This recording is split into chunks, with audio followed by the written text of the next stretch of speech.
Welcome to Financial IQ 101, a road that will let you forget about your money problems for good. Have you ever thought about what it would be like to not have to worry about money all the time? It's not an impossible dream, it's a fact that can be reached. The best way to get what you want is to deserve what you want, as the wise Charlie Munger once said. Now let me give you an alarming fact. In the face of rising inflation and stagnant wages, more than 60% of Americans continue to rely on their paychecks to cover their living expenses. Paycheck-to-paycheck living is most common among low-wage workers. Almost 8 out of 10 customers make less than $50,000 annually and are unable to pay their expenses until their next paycheck comes in. However, the study discovered that even 4 out of 10 Americans with high incomes, or those making over $100,000, claim to be in the same situation. It is noteworthy that 84% of individuals living paycheck to paycheck sometimes, often or always use credit cards to cover their expenses, a figure comparable to the general population. Nearly 30% of respondents in the paycheck to paycheck category have turned to buy now, pay later, BNPL services to meet everyday needs like groceries or fuel. More significantly, 46% of Americans living paycheck to paycheck admit that they couldn't sustain their current lifestyle without BNPL options. Surprisingly, 35% of those caught in the cycle of living paycheck to paycheck are actively considering relocating to a more affordable state or country in an effort to break free from this financial burden in the future. The good news is that you can break out of this loop. Just that's what we're here for. We are about to go on a trip into the world of smart money management. I will share the secrets I've learned from reading the best money books and from my own financial journey. Think of it as your roadmap to getting out of the 9-to-5 grind, saving money without stress, and becoming an investing master, no matter how much money you make now. When people usually worry about money, we're about to change the story. We will look into how to work less and live more, set priorities for what really matters, and turn your money into a tool that you can use to make things happen. The best thing? We'll say all of this in clear, easy to understand terms. There shouldn't be any confusing terms or ideas. Now, are you ready to take the first step toward a life where you never have to worry about money again? A life where being financially free is not just a dream, but a real possibility. Let us start this journey together, and it will change the way you think about and deal with money forever. One of Charlie Munger's close friends and financial expert, Warren Buffett, says that long-term thinking and learning about money are very important. He famously said, "The more you learn, the more you earn." This supports the idea that you can become financially free by learning new things and managing your money well, which is what this video is all about. Let's start our journey with the first step. Have you read Emily Rodriguez's book, Life Beyond Dollars and Cents? Emily makes a strong case that money only matters if it helps you live a life you love. Emily is dead on. Too often we chase after money when time is more valuable. Let's change the order and make time our top priority. When Emily was broke, she didn't give up. Instead, she saw it as a wake-up call and a chance to reevaluate her life. By the time she was 30, she had gone from being broke to becoming a millionaire. How did she do it? By seeing money as a way to buy back her time, not just buy things. She stresses the importance of side hustles, and the best part is that you don't need a lot of money to start. It's all about leveraging your time. But Emily isn't just about making money. She also talks about how to hack life's costs, like living in a smaller house or taking the bus. These aren't sacrifices. They're smart choices that put financial freedom first. It's about changing how we think about money. Emily stresses how important it is to be mindful when spending. Every dollar you spend is time you've worked for. Is that new gadget really worth the hours you put in? Remember that true wealth is not having a certain amount of money in the bank. True wealth is having the freedom to choose how you spend your time. Let's start seeing time as our most valuable asset and using money to improve it, not the other way around, as a famous financial expert once said. The most important investment you can make is in yourself. Emily Rodriguez's approach fits perfectly with this idea. Step 2, learn to take control of your finances. In this next step of our journey, we'll talk about something we all have to deal with, how to handle our money. Let me tell you about The Art of Wealth Mastery by Sarah Johnson. It's not a get-rich-quick plan. It's all about being smart and sensible with your money. As Sarah says, Spend a lot of money on the things you love and very little on the things you don't. This makes sense, doesn't it? First, make a budget. This doesn't mean you have to save every bit. It just means you know where your money goes. Sarah says to follow the 50-30-20 rule. Spend 50% of your income on necessities, 30% on wants, and 20% on savings. The plan is easy to understand and doable. Let's talk about how to save now. Thanks to the magic of compound interest, you could have over $100,000 by the time you retire if you start saving $5 a day when you are in your mid-20s. Don't put too much away at first, but your savings will grow quickly. But automating your funds is what will really change things. You can set up regular payments to pay bills, save money, and even trade.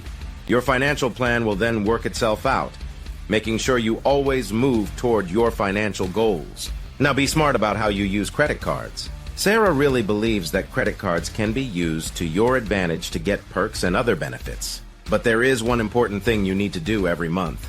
Pay off the amount in full. Stay away from those debt scams at all costs. Finally, don't be afraid to talk about your pay. Over time, even a small rise can make a huge difference. Realizing your worth and not being afraid to ask for it are the most important things. Don't forget that it's not about being cheap. It's about spending smart and planning for the future. Let's get the most out of our money and make it work for us. Another well-known financial expert once said, "Getting stuff isn't financial peace. It means learning how to live on less than you earn so you can give money back and still have money to spend." Sarah Johnson's ideas are very much in line with this. Step 3. Get out of the 9-to-5 grind. I just read a revolutionary book called The 4-Hour Workweek by Tim Ferriss. To quote the famous financial expert Tim Ferriss, "Forget the old idea of retirement and saving for the future. Live more and work less." That sounds appealing, doesn't it? In the book, he talks about mini retirements, or taking breaks throughout your life so that you don't have to wait until you're 60 to start enjoying life. Tim doesn't just talk about this, he lived it. He traveled the world while running his business efficiently.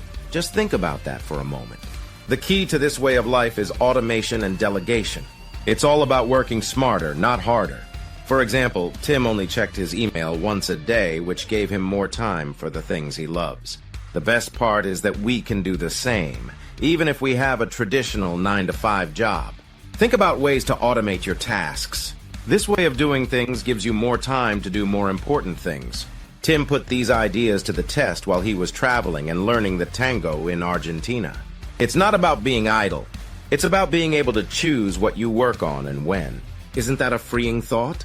Folks often think that working less means earning less. In fact, Tim doubled his income while cutting back on his hours. It's all about being efficient and effective. So what's stopping us from changing our work days? Let's take the plunge and design a life that fits our dreams, not the other way around.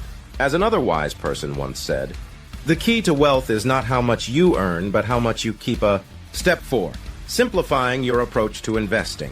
In this step, we'll use Michael Johnson's book, The Simple Path to Wealth, to help us understand the world of investing. Investing may seem hard, but it doesn't have to be. Michael makes it easier by stressing that your wealth is not a sign of how smart you are. It's about making smart, simple choices. As for the stock market, did you know that the average long-term return on the stock market is about 7% after inflation? That's why Michael says you should invest in stocks for long-term growth. But you don't have to become a stock picker. Instead, focus on low-cost index funds. These funds spread your money across many stocks, which lowers risk. It's like betting on the whole market instead of a single company. Don't forget to rebalance your portfolio from time to time. Finally, keep things simple. You don't need complicated financial products or fancy strategies. Just stick to the basics and keep going. Investing is a marathon, not a sprint. So let's embrace this easy way to get rich. It's about making investing easy for everyone to understand. You can get rich one smart investment at a time. Step 5. Switch up the way you deal with your finances. In the 5th step of our trip, we will follow the money-changing ideas laid out in Lisa Anderson's book, The Total Money Makeover. This book is all about changing your financial future. There's a wise saying by Dave Ramsey that Lisa likes to repeat. If you will live like no one else now, you can live like no one else later. This means making sacrifices today for a better future. Lisa says that the first thing you should do to change is to start an emergency fund. She suggests starting with a small $1,000. This fund will protect you in case something unexpected happens in your life. You'll be amazed at how much peace of mind this gives you. Next, use the snowball method to pay off your debts. Make a list of your debts from smallest to largest and pay them off in that order. It's not just about the math. It's about the motivation that comes from seeing those debts go away one by one. Cutting costs is also very important. Did you know that the average American spends over $3,000 a year on eating out? Making meals at home can save you a lot of money. Investing is also an important part of this journey. Mutual funds have the ability to grow over the long term, which is great for long-term savings plans like 529 plans for college. It's all about playing the long game. Dave says to stay away from new debt like the plague. This means that you should live within your means, even if it's tempting to spend more than you have. It's a practice that pays off in the long run. Step 6. Making the link between managing money and being happy. In this step, we'll look at the deep insights from Vicki Robbins' book, Your Money or Your Life. This step is all about finding joy in managing our money and realizing that money is something we choose to trade our life energy for. That's a powerful idea, isn't it? Vicki says to keep a close eye on every dollar you spend. It's not just about budgeting. It's also about understanding how much your time is worth in relation to money. For example, if you make $20 an hour and buy a $60 jacket, that purchase cost you 3 hours of your life. That really puts things in perspective, doesn't it? Next, look at your spending and ask yourself if each expense adds value to your life. If it doesn't, why keep it? It's about making sure your spending is in line with your values and your overall happiness. Another important lesson is to invest in experiences over things. Studies show that experiences tend to bring more long-term happiness than things. It's about making memories instead of collecting clutter. Getting out of debt is also important for happiness. The stress of debt can be overwhelming, and facing it head-on can lead to a more peaceful and fulfilling life. Here's a cool tip. Make a financial independence chart to keep track of your progress toward financial freedom. Seeing your progress can be very inspiring. Step 7. Harnessing the power of low-cost index funds. 7th step of our journey, where we explore the valuable insights from the Boglehead's Guide to Investing. This book is a treasure trove of investment wisdom, and it emphasizes a straightforward and efficient strategy, investing in low-cost index funds. John Bogle, the founder of Vanguard, famously stated, "The simplest and most efficient investment strategy is to buy and hold all of the nation's publicly held businesses at very low cost." Why index funds? They represent a form of passive investing. Instead of trying to beat the market, you become a part of it. This approach reduces risk and has historically delivered solid returns. Consider this. Active fund managers often underperform the market. In fact, over a 15-year period, about 92% of them failed to beat the market. This is where index funds truly shine. They simply track the market while keeping costs low. Speaking of fees, they matter. Even a 1% fee can eat up over 25% of your returns over 40 years. Index funds typically have much lower fees. And don't forget about taxes. Index funds are tax efficient because they don't trade frequently, resulting in fewer taxable events for you. Step 8. Getting rich no matter how much money you make. Following the ideas in The Millionaire Next Door by Thomas J. Stanley and William D. Danko, we have reached the 8th and final step of our trip. This step really opens your eyes because it shows you that many millionaires live right next door, and you wouldn't even know it. They don't show off their money and live a simple life. It's not about how much money they make, but how they spend it. To start, let's bust the myth that you need a 6-figure salary to be rich. It's not how much money you make that matters, but how well you save and spend it. What did you know? Most millionaires got there on their own. Yes, they became wealthy by being thrifty, which is something they do all the time. They keep their costs of life low. It's not about being cheap. It's about managing your money well. You can save and invest more if you spend less. Another interesting thing is that these millionaires don't always buy the newest cars. Instead, they tend to drive older ones. Why spend money on something that will lose value quickly, like a car? Also, a lot of them are business owners or work in less than glamorous jobs. Instead of going after famous jobs, it's about finding a field and doing well in it. In conclusion, anyone can become wealthy. It's not how much money you make that matters, but how much you keep and grow. There are millionaires next door. Let's copy their habits and get rich no matter how much money we have. That's the end of our road to financial freedom. You now know that making small changes to how you handle your money can have big effects. Remember that how you handle your money is more important than how much money you make. The journey doesn't end here, though. When it comes to money, there's always more to discover and learn. Check out more tools and articles on how to save, trade, make more money, and live the life you've always dreamed of if you liked this trip and want to keep learning about money. You can become financially free, and continuing your education is the key to getting there.